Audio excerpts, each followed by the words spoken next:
just wanted to show you guys an interesting setup I did with my truck in the back part of the cabin. This is probably the centerpiece of my work, and it's because I did a lot of modifications to it that I'll get to in a few seconds. Overall, what makes this all work is the solar panel that I've installed on top. You see right there, close to us right there. So as I get closer, you can see that I mounted the wire that comes out of it out and under and in through this little air vent. See, it comes inside, and I ran it up and brought it back down to drop so we can get to this piece right here.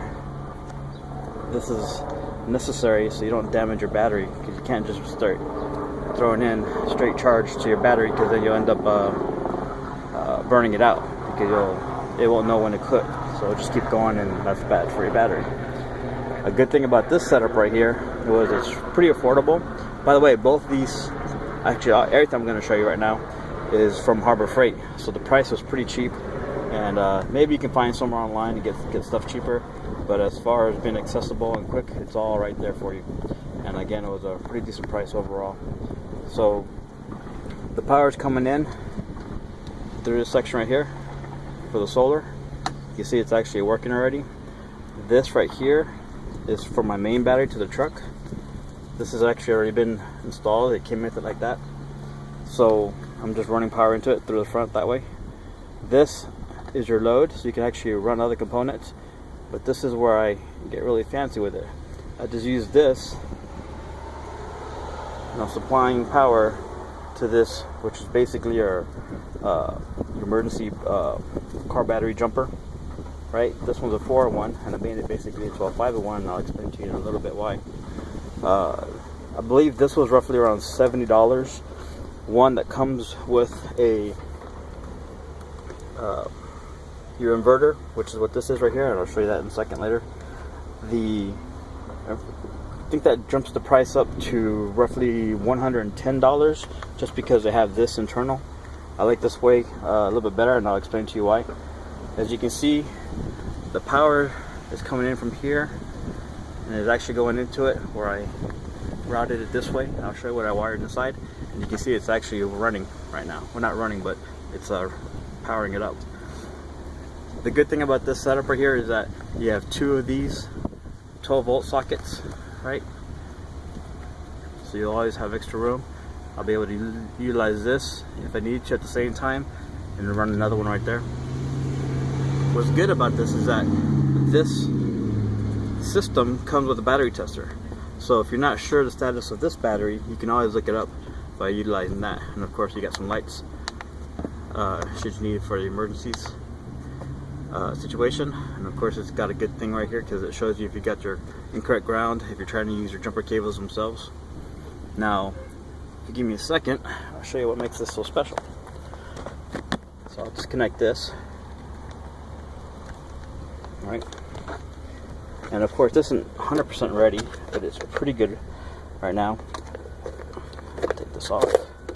And I velcroed this on earlier. I said to wait 15 minutes. Hopefully the thing will stay. Yep, it worked out pretty good. So here's the inverter. As you can see, it's got a nice little fan in there, power indicator when it's running. Another separate USB device right there, which is cool. Right here, I plan to stick a power outlet strip, so I don't have to run it actually to here. I'll run something to this while it's mounted over here somewhere, and I'll be able to utilize the power down that way instead. So one of the things I didn't like about this jumper was that originally this switch right here was located right here, and so I ended up removing it. You see there was an option to put it over here, but that doesn't do any good because I've had this before I did the modifications that I did, and the problem is that nearly every time this thing fell over, it would knock this switch over and it would run it, which is a pain in the butt.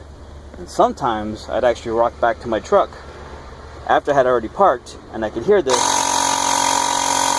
going on its own because it fell over on its own after the fact of me leaving it for whatever reason.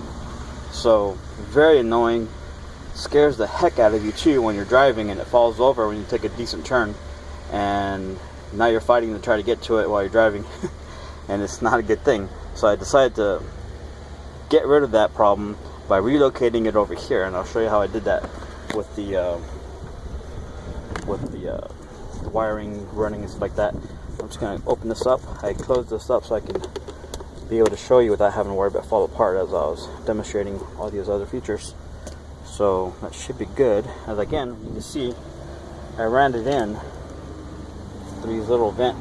I'm assuming they're vents right here. Again, that's where I put it. This is where it used to be. I just covered it with a piece of tape or sticker that they had already all the way across. I just cut it, moved it over just because I wanted to. Again, this is the modification that I put over here so I can utilize the inverter, and it sticks there, and I showed you earlier how I pulled it off, so you have an idea how that would work. Now, pull this up. Now, here's the modification that I did with the switch. Okay, this is where it was, excuse me, that is where it was originally. You can see the little hole down there, right? The little white strip. And I moved it right here.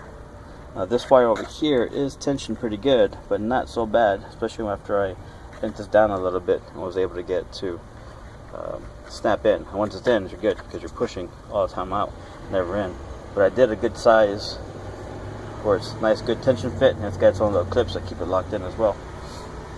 So very nice right there, because you'll never have to worry about it falling over and automatically getting turning on, stuff like that. So that was a good modification that I think that if anybody buys one of these, they should do. Saves you time. It'll save you the issue of your battery dying and you not knowing about it because it ran when you weren't around. Now here's the really special part. This, I love this setup as well because the back of this, as you saw earlier, actually has the plug already in here. So because of this is already in here, it doesn't matter if you lose your charging cable to it because any extension cable will work with it. It's another one of the reasons why I like this feature, and I went with this one again. So very, very nice feature, because even though it does come with one, you can lose it and still use any other extension cable and be good to go with that. Now over here, it takes the AC power and converts it into your DC, which runs it all the way over here to this board. As you can see right here, this is where it powers the board, and in turn that powers the board, it goes in and sets up for the charging of your main battery right here. Now all I did was I took one of these extra cords that comes with the Harbor Freight kits, and I cut it, stripped it, and wired it in. Now normally I don't use wire nuts to do stuff like this, but right now I'm in a bind with money and time and being able to find a decent store since AutoZone went away, which no big deal anyway. Harbor Freight carries stuff like this, and Walmart and stuff like that goes a little bit higher price, but they do have it. But right now I'm trying to cut my corners on the savings and stuff like that. So this is something that's not bad. It's just not something I prefer to do. Certainly safe when you do it right. As you can see, I wire nutted them. You can't see it, but I twisted the wires with it, so it's actually twisted in here as well. And then of course I taped it closed, so they'll never come, or should never come undone. So the good thing about this is I can now power this using my solar system, right? And still be able to utilize the AC later on. So if I ever have a chance to stick it in a wall somewhere, I'll be able to do that. Or I can keep it in my truck and keep it powered up, and it'll charge and turn itself off because it already has an onboard charging system. And so since this is just basically in line, I'll never have to worry about this hurting anybody, anything like that, because you got, for one, your power is recessed and whatnot, and it's still DC. It's only 12 volts, not that bad. Maybe it'll be bad if you licked it or something, but overall not that big of a deal. So the idea behind this is that now I can set this up, and like I was showing you earlier, it's got USB, it's got the features that I was telling you about with the 12-volt sockets and whatnot. And what is really impressive is that if you look at this little paper that comes with it and whatnot, you know, of course it tells you how to use the air compressor, the switches, what I told you I moved earlier. You can do your DC appliances and stuff like that. Right here it gives you a breakdown, right, of how many hours, right, that you can use. So for like cell phone, which is what I use a lot of my stuff for, I moved the battery earlier. I don't know what I did with it, but I had a battery earlier here that I constantly are swapping out. That's one of the reasons what drove me to put a solar system on the truck, like I was showing you earlier, because this is going to run the charging to the main battery, and it will never have to worry about it dying. I mean, of course batteries do go bad and eventually and whatnot, but with the issue is that it'll never have to be charged or jumped because of my overuse of the power.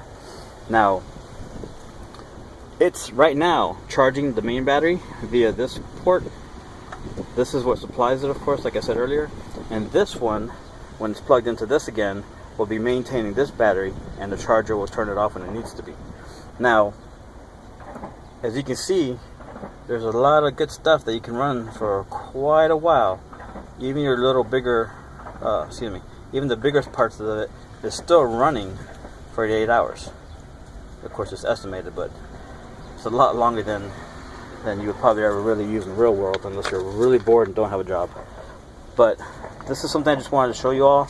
These are all Harbor Freight parts. This is something I actually did on my own, utilizing just a few tools over here, and I basically did in the parking lot. I didn't even go anywhere special to do any of this stuff. Just utilized pretty much everything I had laying around. Like I said, the wire nuts and tape and whatnot.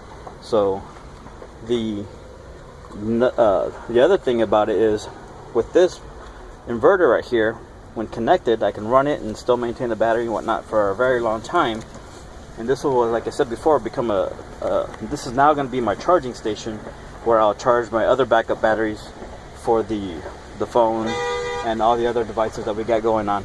So with this one now, I can still use this pack to charge my DeWalt cordless power tools now, and that's going to save me a lot of time and heartache later on, because this is going to be able to just make me be able to be completely independent from the grid and actually do a lot of work and provide for myself right off my truck and not have to worry about too much. So I hope you guys enjoyed the video. Hope you learned something, and if you got any questions, go ahead and just submit them. I'm pretty good about answering them right away. Thank you very much. Bye.